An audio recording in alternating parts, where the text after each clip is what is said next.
Gazipur city কর্পোরেশনের রাস্তাঘাটের বেহাল দশা দীর্ঘদিন ধরে। সামান্য বৃষ্টিতেই পানি জমে থাকে বেশিরভাগ সড়কে। কাদার কারণে হেঁটে চলাচল করাও কষ্টকর। দুর্ভোগের কথা স্বীকারও করেছেন সিটি মেয়র।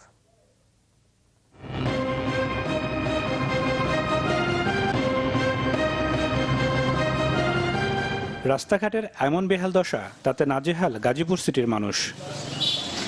স্থানীয়দের অভিযোগ, ভোটের আগে প্রার্থীরা উন্নয়নের প্রতিশ্রুতি দিলেও এখন উল্টো চিত্র মহানগরের। একটু বৃষ্টিতেই পানি জমে থাকে বেশিরভাগ সড়কে।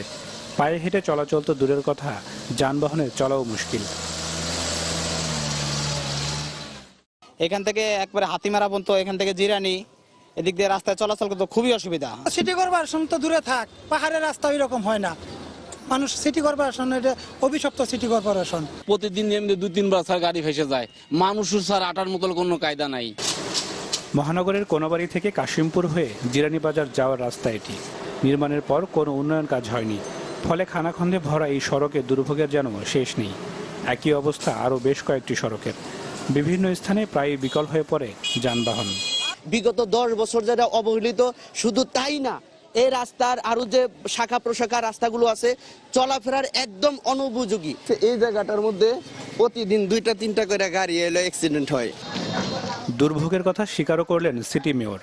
জানালেন, ঠিকাদার ও প্রশাসনের লোকজনের গাফিলতির কারণে বিগত সময়ের কাজ ভালো হয়নি, তাই নতুন করে দরপত্র আহ্বান করা হয়েছে।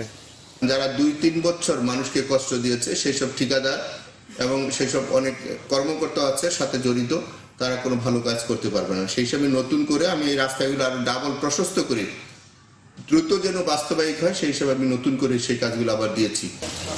কেবল আশ্বাস নয়, দুর্ভোগ লাঘবে দ্রুত সড়ক মেরামতের বাস্তবায়ন চান নগরবাসী।